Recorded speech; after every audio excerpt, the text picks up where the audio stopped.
Que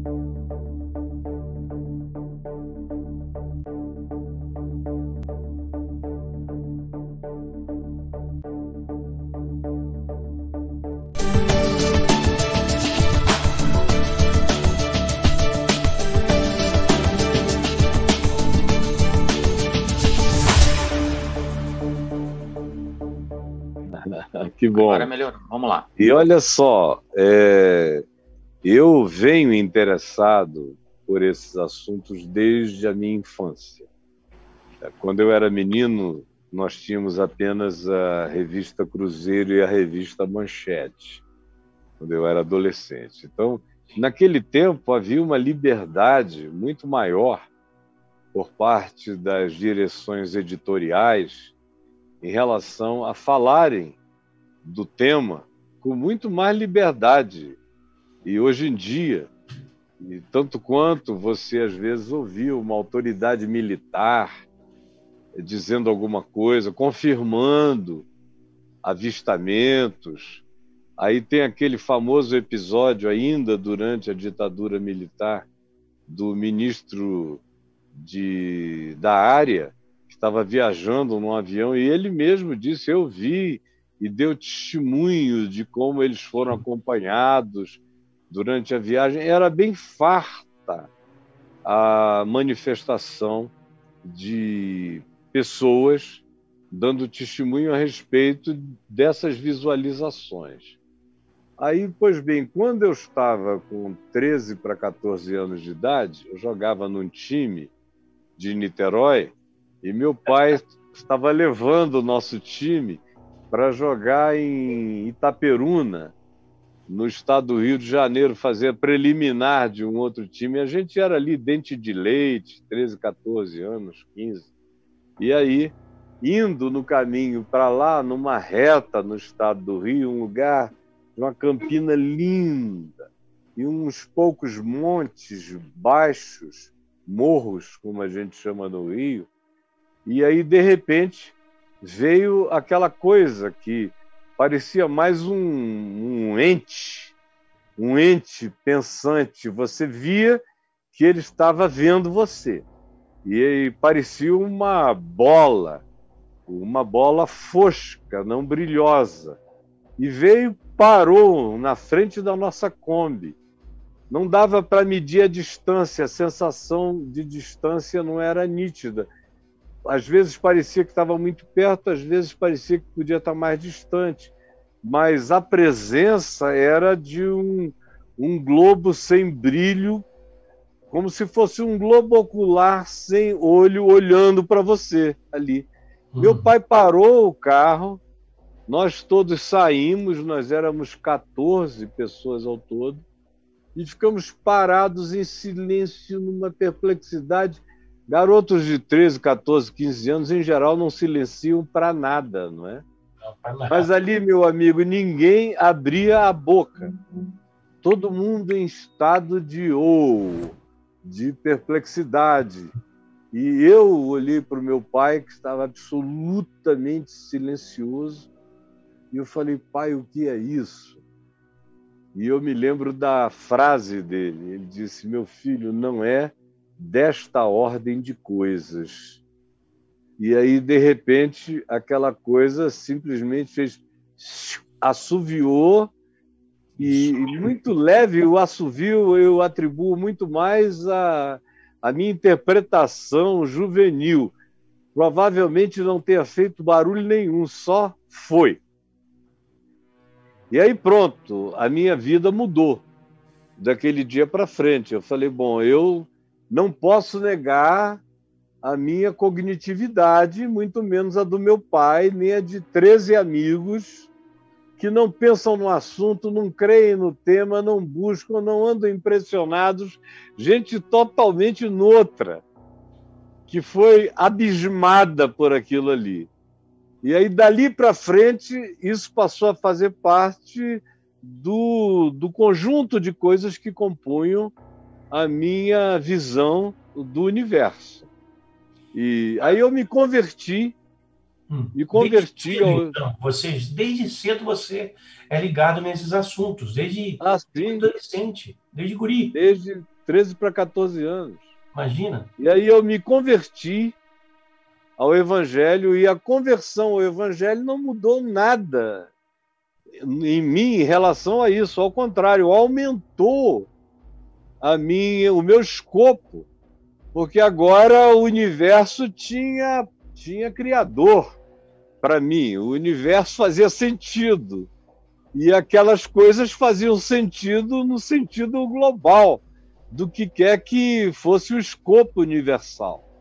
E aí, bom, quando eu estou com um ano, mais ou menos, de convertido, 2 anos de convertido, noivo, me preparando para casar, estava numa aula de física, dentro da Escola Técnica Federal do Amazonas, e sentado bem à frente, próximo do professor Bessa, quando de repente nós ouvimos aquele alarido, e aí todo mundo correu para a janela. Tinha uma multidão de alunos na frente da Escola Técnica Federal do Amazonas, que está no mesmo lugar até o dia de hoje, na rua 7 de setembro, quase esquina com a rua Duque de Caxias. E aí, quando eu olhei aquela multidão olhando para cima, eu olhei para cima e pronto, meu amigo, que coisa mais chocante. A sensação é que havia uma traça gigante. Era o formato do ângulo de onde eu estava parecia uma traça. E enorme, sem som. Lenta, lenta, lenta, você sentia o movimento, mas era uma sombra densa, espessa e cercada de pequenas luzes que não carregavam essa coisa tão precisa, tipo escotilha, não. Eram luzes vazando aquilo. Na realidade, eu já disse algumas vezes que parecia um pão de açúcar deitado na nossa cabeça, enorme, sem pressa. E eu virei para o professor de física que estava ao meu lado e falei: e aí, professor Bessa, E agora? o que isso lhe parece? Ele falou: Caio, esse negócio não é desse mundo, com certeza. Não faz parte de nada que a humanidade tenha produzido até o dia de hoje. Isso era em setembro de 74. Aí a coisa foi embora devagar, sem pressa, ficou pairando sobre o Rio Negro, mais de meia hora, talvez 40 minutos. O meu sogro era o capitão dos portos. Então, ele reuniu toda a marinha e ficaram num lugar projetado do Rio Negro, vendo aquilo ali em perplexidade. E não havia telefone para comunicar, era só um choque. Quando eu saí da aula, eu interrompi a aula, pedi licença, fui embora para a casa da filha dele, para a casa dele, da minha noiva, então. E ele estava pálido com aquilo tudo. E os meus primos, amigos, colegas das esquinas, eu peguei a minha moto e fui embora, andando e vendo, todos só falavam disso. No dia seguinte, todos os jornais de Manaus, à época, só davam esse assunto. E, e aí não demorou muito tempo, isso começou a acontecer no interior da Amazônia, até que veio aquele episódio, acho que em 1977, lá em Belém do Pará, que gerou a Operação Prato, Isso. e que acabou que eu acompanhei bem de perto por causa de amigos da área e gente de lá, daquela região próxima a Palmira, por ali, contando, falando dos assuntos. Então, meu amigo, de lá para cá, a, a quantidade de testemunhais que eu recebi, a começar da minha mulher, que também viu. A minha mulher viu durante um bom tempo, parado em Copacabana, aquela coisa que parecia que ninguém estava avistando. De repente, ela, do jeito silencioso que veio, foi. Só depois, naquele tempo, os telejornais não eram ao vivo como hoje. Só depois é que ela viu os anúncios começarem a vir de pessoas que também tinham dito terem visto. E o meu sogro, pai dela, que não é o meu primeiro sogro, Ele era um médico muito respeitado em Copacabana e também viu aturdidamente e silenciosamente um espetáculo da mesma natureza.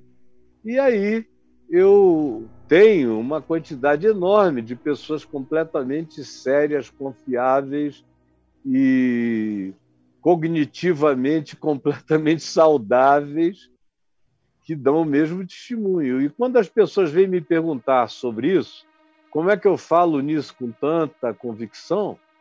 Bom, em primeiro lugar, por causa do meu respeito pela minha capacidade cognitiva, pela capacidade cognitiva dos demais, percepção do conjunto, do coletivo tão esmagador que acompanha o que me aconteceu. Como também eu sou um homem que digo que creio na ressurreição dos mortos, e eu não estava lá. Eu creio no testemunho ocular de Pedro, de Tiago, de André, de João, de Maria Madalena, de Maria, mãe de Jesus, de Tiago, irmão de Jesus, de Judas, irmão de Jesus, de mais de 500 pessoas que estiveram com ele depois de ressuscitado de entre os mortos na mesma ocasião, mais de 500, e ele se manifestou aos seus discípulos durante 40 dias e 40 noites, sendo visualizado, comendo e bebendo com eles, sendo apalpado, sendo verificado, e depois foi assunto aos céus, e eu não estava lá, mas eu creio de todo o meu coração. Ora, se eu creio no que eu não vi, mas creio no testemunho idôneo de quem viu e deu a própria vida para bancar o que tinha visto, nenhuma dessas testemunhas morreu de morte morrida. Entre os apóstolos, todo mundo foi executado por essa fé e por essa confissão, exceto João, que foi exilado na ilha de Pátmos, mas continuou dizendo, não, eu estava lá, eu vi. Ele ressuscitou, existe ressurreição dentre os mortos. Quando me perguntam sobre isso, eu digo, existe manifestação de coisas que estão para além da nossa percepção imediata na tecnologia e na construção cultural desse planeta. Agora, como estudioso da Bíblia, Gevaé, eu acompanho esse fenômeno na Bíblia toda, porque a Bíblia está carregada dessas manifestações. Especialmente o Velho Testamento, em que os fatos são narrados de uma maneira religiosa, mas quando se aplicam os filtros, nós tiramos dali avistamento de UFOs, pousos de UFOs, nós tiramos abduções, nós tiramos os mais diversos casos ocorridos que estão narrados na Bíblia. Só que daquela maneira, como a Bíblia foi escrita, com uma alegoria. A Bíblia chama de anjo. E anjo significa mensageiro. Então, mensageiro é mensageiro. Os UFOs são visões divinas. Em Ezequiel, no capítulo 1, no capítulo 10, Ezequiel chama de manifestação da glória do Senhor, que veio e lhe trouxe uma mensagem sobre o futuro do povo de Israel. E o livro de Ezequiel todo gira em torno daquelas rodas, acerca das quais ele faz alusão, que giravam uma dentro da outra. Tinham cambotas, também tinham os seres viventes que saíam de dentro daquele lugar maior e faziam circunvalações em volta deles e dela. E agora, a nomenclatura é que é completamente diferente. Eu digo sempre que é muito mais uma questão semântica do que de qualquer outra natureza. Quando um cara como eu, que não tem esse problema, não tem esse preconceito, lê o Velho e o Novo Testamento também, eu vejo no Novo Testamento manifestações de coisas idênticas, só que com outra nomenclatura. Mais do que tudo, a gente está lidando com nomenclaturas diferentes. Para Paulo, por exemplo, Ele chama isso aí de principados e potestades. Mas ele faz 9 níveis de principados e potestades. Dentre eles tem as rodas também. Uhum. Os girantes, que você encontra também no livro do Apocalipse. E de modo que a gente está muito mais lidando com as mesmas coisas, mas com nomenclaturas Diferente. e com um Interpretações olhar diferentes. cognitivo, um olhar diferente, mas são as mesmas coisas. Desculpe. Sim, com olhares diferentes. Há quem diga que há material suficiente nos arquivos do Vaticano para se redigir outras 7 Bíblias.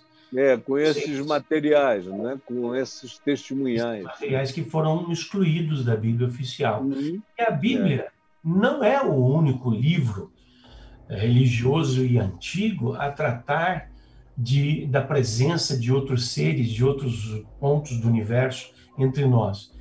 Livros mais antigos ainda, da cultura e da mitologia hindu, que tem 3 até 5 mil anos mais do que a Bíblia, também falam dessa presença entre nós de outras formas de Os religião. Vedas e toda a literatura hindu Mahabharata, exato. está carregada disso aí. Eu os li. Eu os li com esse interesse também. Como você vê a mesma coisa aqui na América Latina, com os Nazca, os Incas, os Aztecas, toda essa moçada, os índios Hopi nos Estados Unidos da América, a cultura celta, os egípcios antigos, os gregos.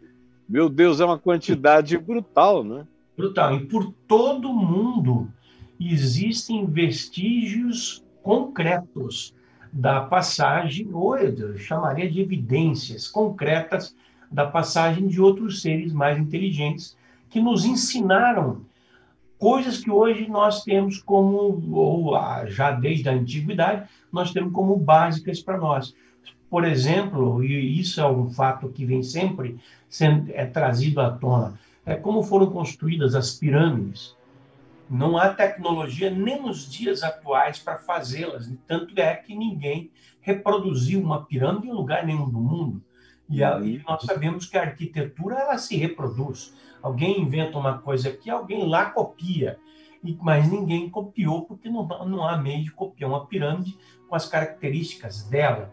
E nós temos, você mencionou também as linhas de Nazca. Não são só aquelas figuras que nós estamos habituados a ver nos documentários, mas sim aquilo que o Erich von Däniken chama de linhas de pouso, pistas de pouso de naves que são feitas cortando-se o topo de morretes, de morros, por 10, 12 quilômetros, intercalando aquilo com o solo, intercalando aquilo com o corte daqueles topos. Quem fez isso? Com que tecnologia que isso foi construído? Nós podemos hoje analisar o que são chamados de artefatos não identificados. A pilha de Bagdá, o monumento de Baalbek, são alguns deles, as pedras gravadas de Ica, enfim, por todos os lugares, em todas as mitologias, em toda a história de todos os povos da Terra que já se extinguiram ou que ainda estão vivos, há relatos da passagem de seres sempre vistos como entes superiores, deuses, às vezes chamados de Elohim, às vezes o Elohim. Eu ia justamente mencionar os Benai Elohim, os Elohim e os Benai Elohim, no contexto do ambiente do livro de Gênesis, especialmente, no capítulo 6, quando vem a descrição do grande dilúvio sobre o mundo, o que se diz lá é que os filhos, os Benai Elohim, os filhos dos Elohim, tiveram filhos, fizeram inseminação, tiveram relação com as filhas dos homens. Dos homens. E aí geraram os Nefilim, que é uma geração híbrida na face da Terra. O texto hebraico é assim explícito, como se fosse um texto de jornal a respeito disso. A questão é que, devagar, a interpretação religiosa começa a não querer admitir essa possibilidade tão esmagadora e tão incontrolável, e que também demanda uma reinterpretação de quase tudo o que nós absorvemos, things we took for granted, que são coisas que depois de muito, muito tempo a gente consolidou e não quer tratar mais de qualquer que seja a impressão original ou a designação original daquela descrição. É o que eu encontro muitas vezes por aí. Quando eu começo a falar, tem gente que diz, Caio, mas se for assim, a gente vai ter que repensar tudo. Eu digo, não, não é tão difícil. Eu só estou com 65 para 66 anos e já repensei tudo nesse sentido, e para mim tudo faz um sentido maior ainda. Maior ainda. Maior ainda. A história, recontar a história da humanidade, que não está recontada. Por exemplo, hoje está se falando muito dos Anunnaki, que em Sumério são aqueles que do céu desceram à Terra. Isso. Eles eram experts em engenharia genética. E as tabuletas sumérias que foram traduzidas por Zecharia Sitchin descrevem os Anunnaki como sendo uma espécie que miscigenou-se com os humanos, melhorou a raça humana, transformando um hominídeo primordial no ser humano que é hoje o Homo sapiens sapiens. Né? Agora, você lê no livro de Enoque também, no livro de Enoque, que não é tão antigo assim, mas é um pseudoepígrafe de 300 anos antes de Jesus. Você vê, é claro, que ele faz uma absorção de todas as ideias e culturas anteriores, mas o livro de Enoque também vem carregado das mesmas afirmações. Sem dúvida, sem dúvida. E se nós formos analisar e aplicar os filtros necessários para entender isso, nós vamos chegar a uma história que é diferente da que foi contada para nós no colégio, que é diferente do que ainda é ensinada no colégio, né? Que a nossa juventude está aprendendo uma história errada, né? O Däniken cansa de falar isso, tem que recontar a história. Por exemplo, monumentos como Pumapunco aqui na Bolívia, como é que surgiram? Produzidos em ardesita, que é extremamente dura e que não havia no local. Os moais da Ilha de Páscoa, como é que foram construídos? Alguns têm 40 metros de altura. Como pode? De onde saiu isso? De onde saiu a tecnologia para construir a máquina de Antiquítera, ou Anticítera, em português? Né? De onde saiu tudo isso? Agora, há uma lógica em se pensar, e a lógica já deveria ser suficiente para que nós reescrevêssemos a história. O universo tem aproximadamente 14 bilhões de anos. Um número arredondado, não é esse, mas é arredondado. E a Terra tem 4 bilhões de anos. O que aconteceu nesses 10 bilhões de anos? Quantos planetas Terra surgiram nesses 10 bilhões de anos antes da Terra? E quantos planetas Terra surgiram ainda nesses 4 bilhões de anos em que a Terra surgiu? O que quer dizer? Quantos planetas podem ter surgido ao mesmo tempo que a Terra surgiu e que têm civilizações em sua superfície? Tem coisas que acerca disso são muito interessantes, é que numa total falta de comunicação entre os povos, você vê que algumas dessas edificações aconteceram em volta do globo simultaneamente, entre povos que não tinham contato entre si, mas que compartilhavam de uma mesma tecnologia, de uma mesma capacidade de fazer coisas idênticas e impensáveis naquele período e naquele tempo. Uma outra coisa a respeito disso é que eu tenho algumas impressões baseadas no meu pressuposto bíblico, no meu pressuposto de Jesus e dos apóstolos. E parece estranho dizer isso, mas são pressupostos que me dão também um olhar diferente em alguns aspectos acerca de quem são esses seres. Eles podem ser não apenas da linearidade do nosso espaço-tempo, como você falou, 14 bilhões de anos, Big Bang, boom, e nós só há 4 bilhões de anos na existência da Terra, o que houve aí no meio, mas a gente está falando na linearidade do espaço-tempo, nós estamos falando do mesmo universo.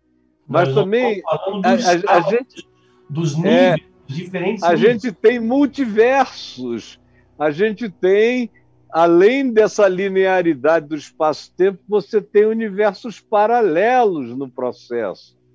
E eu fico observando essas histórias e eu vejo algumas que são de entes, aparentemente, da linearidade do espaço-tempo, que podem ser de outros planetas da mesma construção de espaço-tempo, como também tem outros que eu vejo que eles parecem variar quando as máquinas, os radares, os nossos aparatos de detecção deles são aplicados, você vê que alguns são visíveis ao olho nu, mas não aparecem no radar.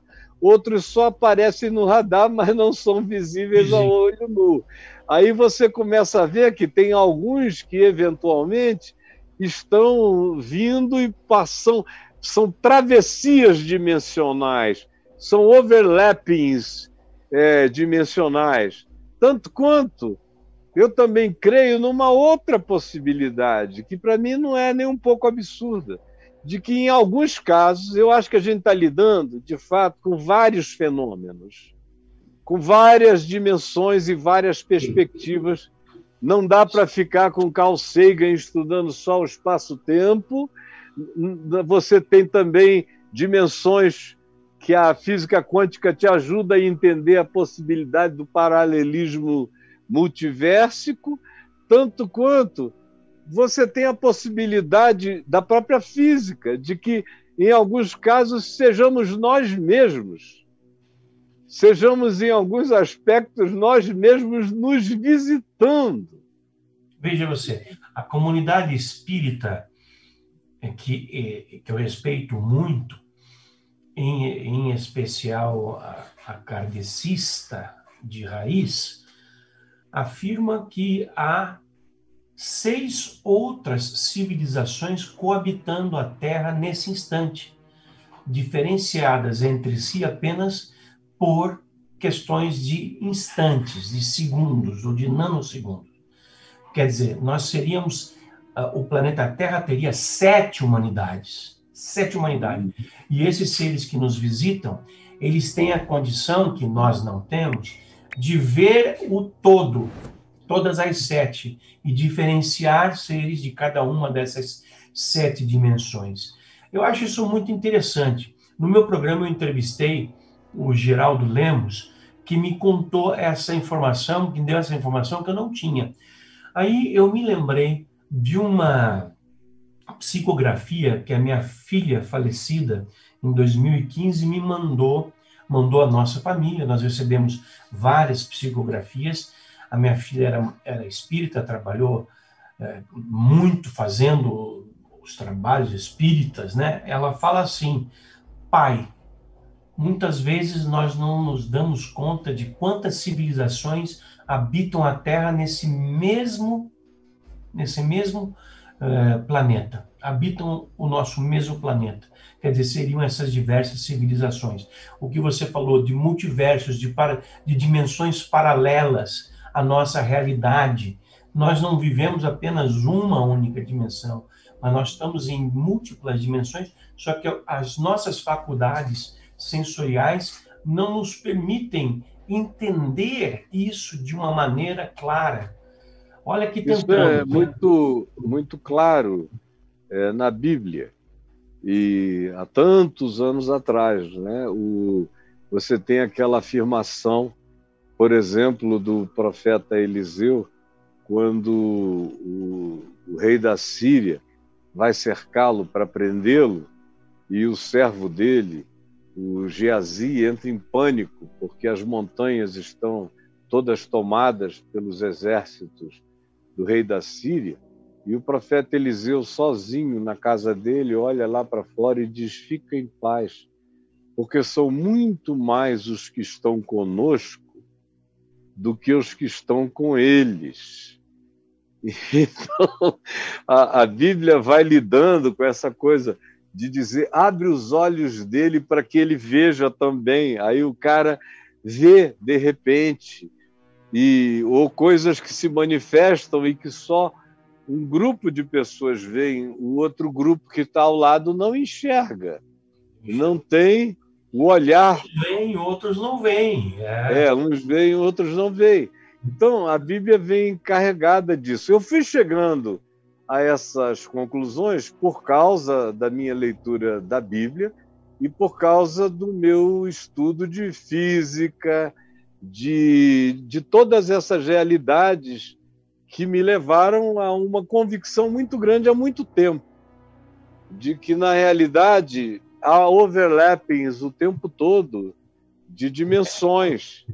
E algumas dessas coisas que a gente hoje chama de objetos voadores não identificados, ou OVNIs, ou aquilo, ou qualquer que seja a designação, fazem parte de algumas dessas dimensões.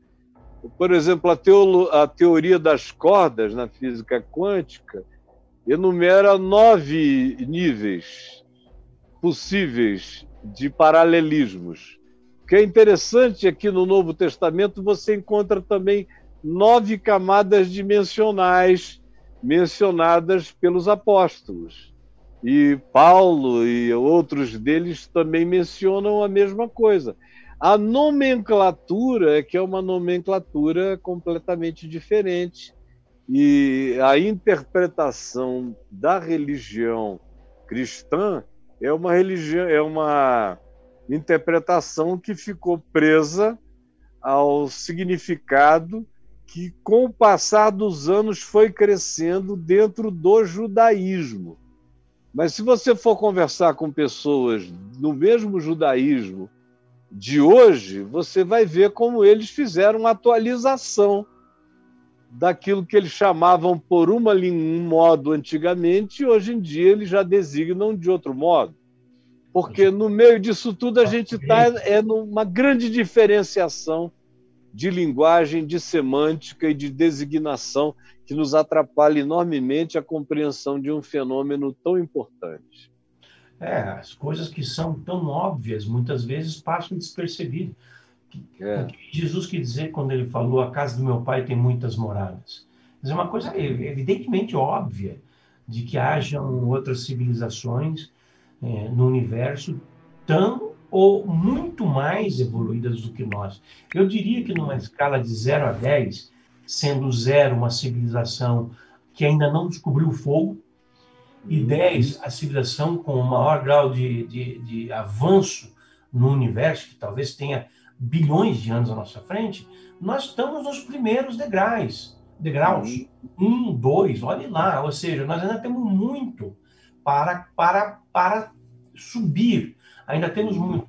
E um dado interessante é de que em praticamente todas, em 99% das ocorrências em que houve um contato direto entre um ser humano e um extraterrestre, ou seja, a nave pousa, desce, aí abre uma portinha, desce um ser, vai catar pedrinha, vai fazer a mesma coisa que a gente fez na Lua, catar pedrinha, a mesma coisa que a gente fez, vai fazer em Marte, catar pedrinha. Quando um ET fez isso, o ET que foi observado e cuja descrição foi dada pela testemunha, tinha 2 braços, 2 pernas, um tronco, uma cabeça em cima de um pescoço, com 2 olhos, 2 ouvidos, uma boca e um nariz. Ou seja, a espécie humana não está confinada ao planeta Terra. A espécie humana está espalhada por uma vasta região do universo. Isso há que ser surpreendente, porque se espera que em outros pontos do universo surjam civilizações bem diferentes. Em alguns casos elas vêm até aqui, mas na maioria das vezes essas civilizações são exatamente iguais à nossa, ou seja, o Criador, seja ele Deus, seja quem foi, ele jogou sementes de vida iguais às que nós temos na Terra e em outros planetas. Por outro lado, quando você vê essas alusões a seres que têm cabeça, tronco, membros, boca e, enfim, praticamente tudo que nós temos, você vê que pela evolução da nossa própria sociedade tecnológica, dentro de mais alguns séculos, continuando as coisas a evoluírem tecnologicamente do jeito que estão evoluindo, nós vamos ficar iguaizinhos aos cinza, porque a nossa cabeça vai crescer, a boca vai diminuir, a nossa necessidade de ingestão será totalmente alterada, os nossos narizes também serão modelados conforme a necessidade, os nossos olhos vão crescer. Você vê que o dedo é fino, cada vez eu fico olhando a moçada, meus netos, todo mundo ali, e vejo a minha mulher indo com um dedinho de ET para não errar o lugar onde ela quer tocar, porque está ficando pequeno demais para o dedo dela, e eu fico olhando só os mesmos movimentos. E a capacidade telepática é algo que também vai se desenvolver, vai crescer, é inevitável. De modo que eu me vejo amanhã nessas perspectivas, se a própria espécie humana continuasse linearmente desenvolvendo-se. No entanto, existe a possibilidade de que o mesmo modal tenha sido distribuído em épocas diferentes, em fases diferentes, nas mesmas realidades onde a ambiência, o environment planetário tivesse semelhanças com o nosso. Daí a mesma tipologia, a mesma fisicalidade, o mesmo design ter evoluído sem perder as expressões originais do seu próprio design inicial. Hoje nós temos a iniciativa privada querendo explorar o espaço. Jeff Bezos, Elon Musk, o Bob Iger e vários outros aí que não estão investindo o seu dinheiro, e é muito dinheiro do que nós estamos falando, à toa. O Elon Musk mesmo promete colocar pelo menos 1 milhão de pessoas em Marte até 2050. Quando um cara desse fala, eu escuto. Eu não sei se vai ser 1 milhão, mas uma hora nós vamos ter expedições para Marte. E vamos ter colônia em Marte. Nós vamos ter que mexer no environment de Marte, no ambiente de Marte, terraformar Marte, para poder habitá-lo e cada vez mudar mais as suas condições para que nós possamos cada vez viver com mais adaptabilidade àquele local. Mais à frente disso, talvez daqui 200 ou 300 anos, nós com certeza estaremos viajando para outros lugares do universo. E é muito possível que nós encontremos planetas que tenham condições de receber vida ou com um pequeno toque passem a ter condições de receber vida e nós vamos povoar aqueles planetas. Talvez seja essa uma missão. Por exemplo, pode não ter sido o mesmo Criador que plantou esses planetas todos onde há espécies humanas, mas que plantou alguma espécie, que plantou outra espécie, que plantou outra espécie, que plantou a Terra, que um dia vai plantar outra espécie, e assim vai. Ou seja, nós temos condição de hoje ainda não, mas daqui 100 anos, 200 anos, isso não é nada na escala evolutiva humana, nós teremos condição de transformar planetas em habitáveis para que nós possamos neles viver. Vamos fazer outras espécies. Eu, pessoalmente, faz parte do fundamento da minha fé, eu creio que é um único e mesmo Criador, e fazendo todas essas coisas. Até quando se fala dos Elohim, ou dos Benai Elohim, a gente está falando eventualmente, de anjos, de seres, de criaturas criadoras, em algumas visões e interpretações, mas sobre tudo e sobre todos e em todos existimos, todos os que existimos, em quaisquer dimensões do universo ou em quaisquer tempos universais. É o que a minha convicção pessoal declara como fé. Como boa parte do que a gente está falando, até mesmo quando a gente fala dos Elohim, ou quando a gente fala dos deuses hindus designados nos textos mais antigos, ou quando a gente fala dos deuses mesopotâmicos, ou que vieram, todos esses o pressuposto é que eles estão sob algo infinitamente maior que não existe. Que não existe. Deus não existe. Existem suas criaturas. Mas um Deus que exista, para mim, já não é Deus. Se for localizável, designável, indicável, apontável, estudável, não é Deus. Para ser Deus tem que não existir.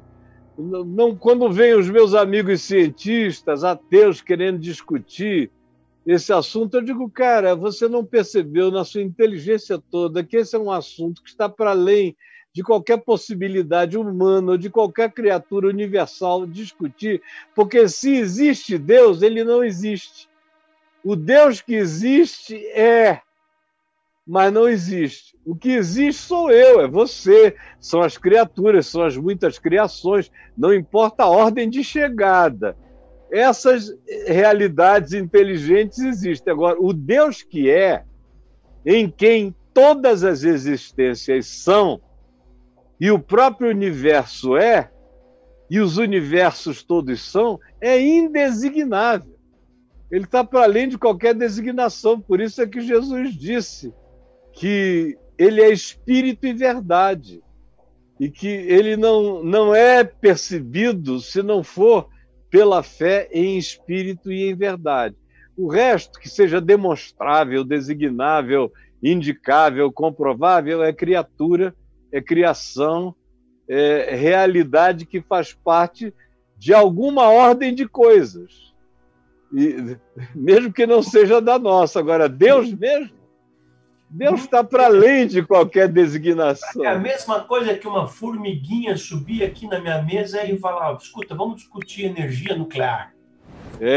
Eu vou simplesmente amassar e jogar para o lado a formiguinha.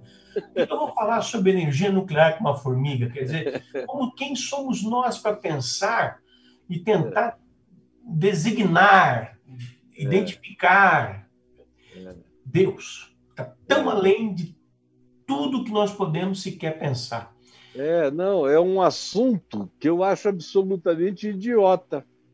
Quando alguém, desde que eu sou jovem, alguém chegava para mim e queria discutir Deus, eu digo, olha, cara, se você quiser conversar comigo sobre qualquer outro assunto mensurável, avaliável, eu converso contigo.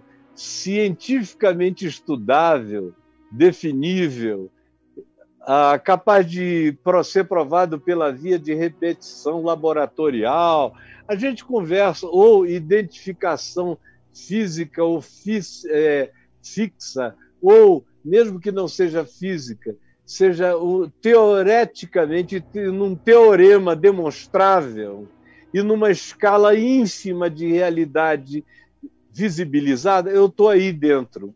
É realidade para a nossa conversa. Agora, Deus está fora de todo esse escopo. Tudo.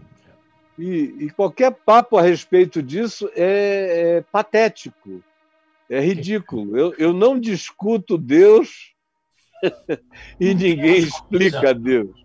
Não temos condição.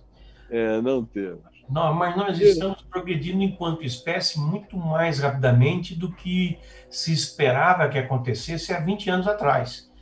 Sem dúvida. Sem dúvida, nós estamos dobrando a nossa tecnologia e substituindo-a cada vez mais rapidamente.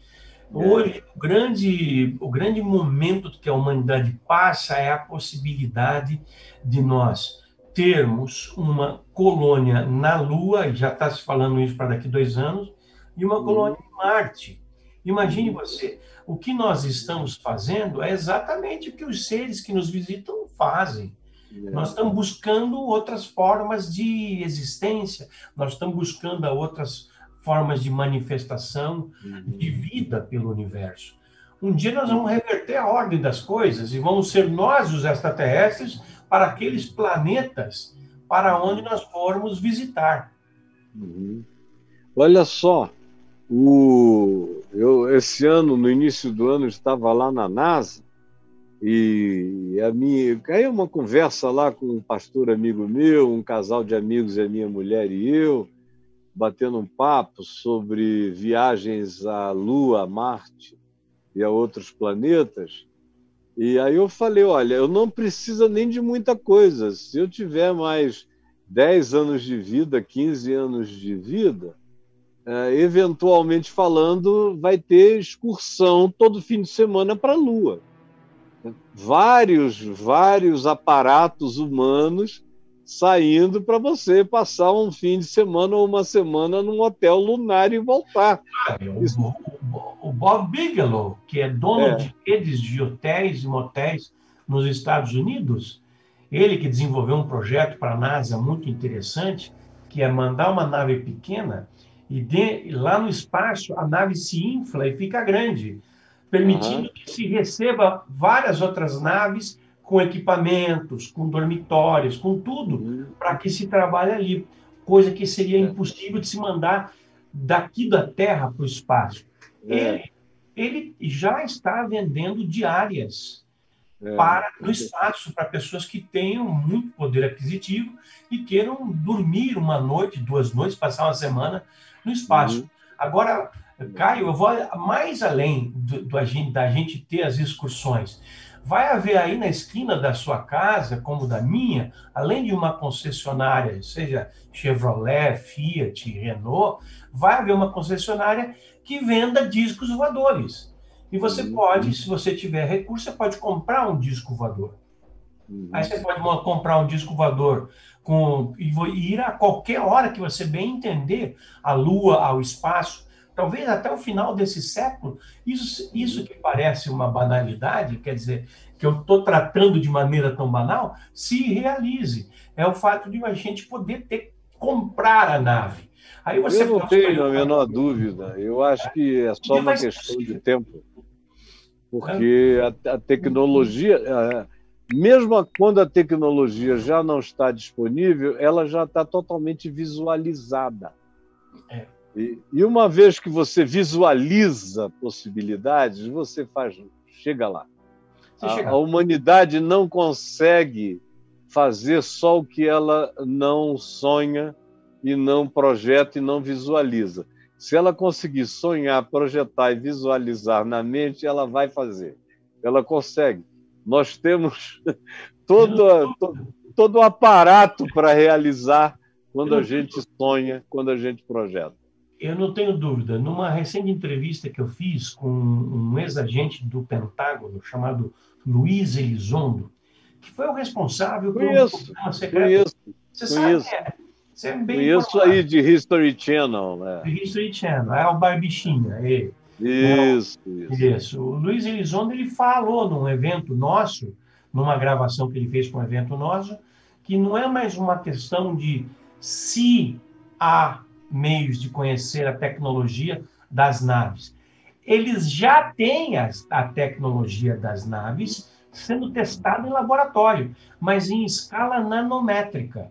Até que isso seja possível numa escala de, por exemplo, de um foguete como o Falcon 9, que leva a Space Crew para a Estação Internacional, ainda vão décadas. Mas que eles já têm isso. Quem falou foi um ex-agente de inteligência do Pentágono que dirigiu o organismo secreto do Pentágono de pesquisa ufológica, que foi revelado em 2017. E é o órgão que liberou aqueles filmes que foram apresentados pela Marinha Americana, de naves voando até 45 mil quilômetros por hora na nossa atmosfera.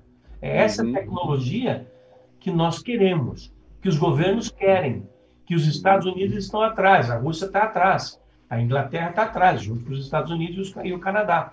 E aí vai. Então, essa coisa está aí na frente, está vindo a qualquer hora nós vamos ter. Eu não tenho a menor dúvida disso, meu querido. E olha, eu não tenho palavras para te agradecer.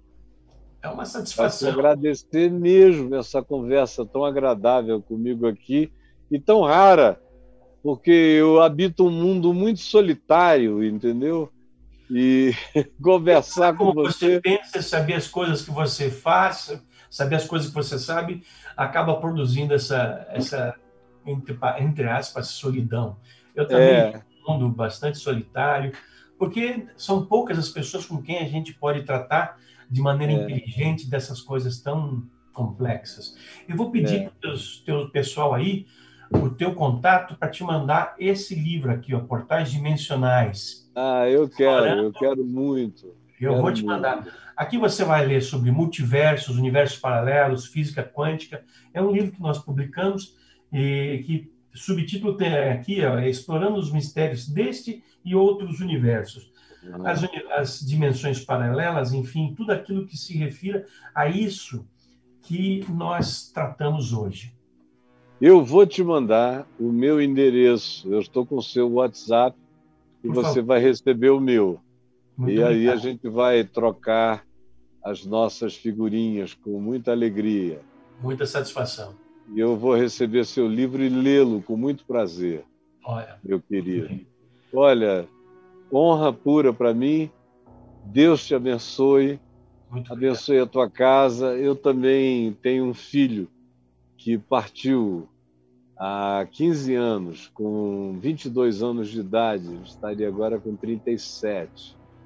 E eu sei o que é você sepultar um filho estando ainda jovem, não é? Eu não sei há quanto tempo faz, eu entendi que ela tinha 15 anos. 28 anos. 28 anos faz 15 anos.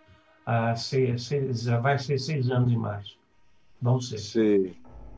E o meu garoto tinha 22, faz 15 anos que ele partiu.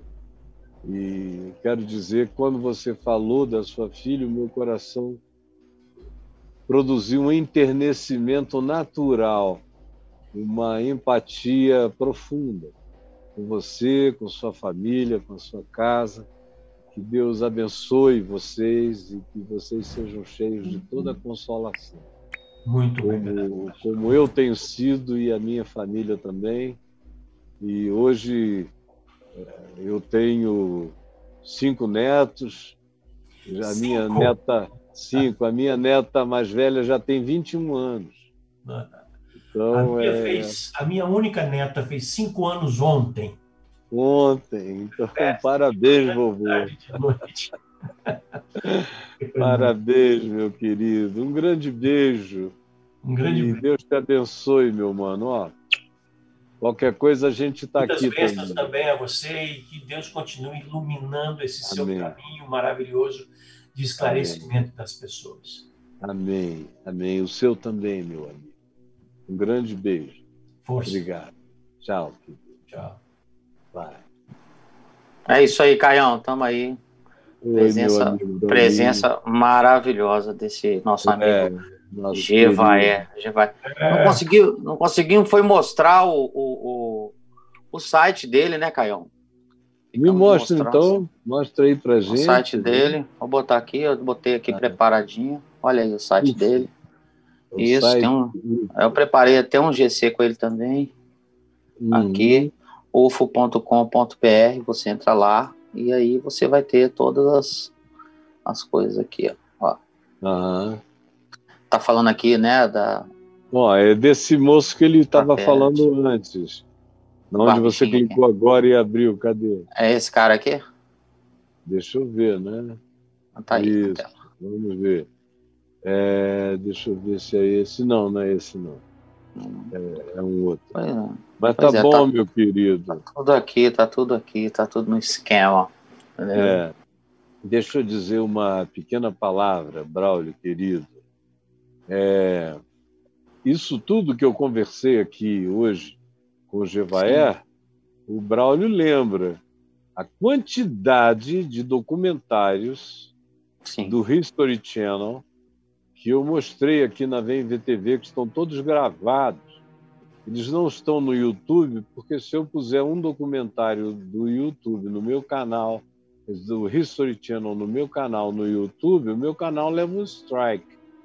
Mas na VMVTV nós não temos essa limitação. Então eu estou pedindo ao Tiago para recuperar todos os Papas de Graça que não estão no canal Caio Fábio, no YouTube, para eles voltarem a rodar na VMVTV, que são importantíssimos. Onde a gente se dava o trabalho de colocar no GC, OVNI, equivalente na linguagem bíblica às expressões tais. ET, na linguagem bíblica, pode ser isso. E aí foi um trabalho longo, foram alguns anos, você lembra disso. Durante pelo menos 2, 3 anos, 2 vezes na semana, a gente falava no assunto. No tempo em que o Vitor fazia o Papo de Graça com a gente, nós falamos muito sobre assombrações e os fenômenos psíquicos ligados às assombrações, tanto quanto falamos sobre objetos não identificados, criaturas, isso tudo, teorias diversas e variadas a respeito do assunto, e a diferenciação de linguagem, que é uma das coisas que mais atrapalham a compreensão do fenômeno, porque o fenômeno não é contemporâneo. Ele é antiquíssimo. Ele, como a gente falou, está presente em todas as culturas da Terra. Você vai para a Mesopotâmia e você cava e escava e encontra evidências escritas de natureza cuneiforme dessas mesmas expressões e manifestações e designações. Assim, Abraão não existia e o assunto estava sendo tratado. As primeiras dinastias egípcias que fizeram as pirâmides lidavam com aquilo tudo dizendo que os deuses tinham ensinado-os a fazer aquilo, ou em qualquer outro lugar. E vem a Bíblia, e ela inicia com o Elohim dizendo façamos, que é uma linguagem plural. E depois vem os Benai Elohim, que literalmente é uma comunidade de entes dessa natureza, intervindo, e naquele caso bíblico, intervindo para o mal, intervindo e alterando toda a natureza humana num sentido em que o Criador viu que era uma corrupção do significado da própria natureza. De modo que foi um tema que eu queria conversar com o Jevaer, mas fica para outra ocasião, que não deu tempo, é a verificação... Meu som tá bom, brother? Tá ótimo.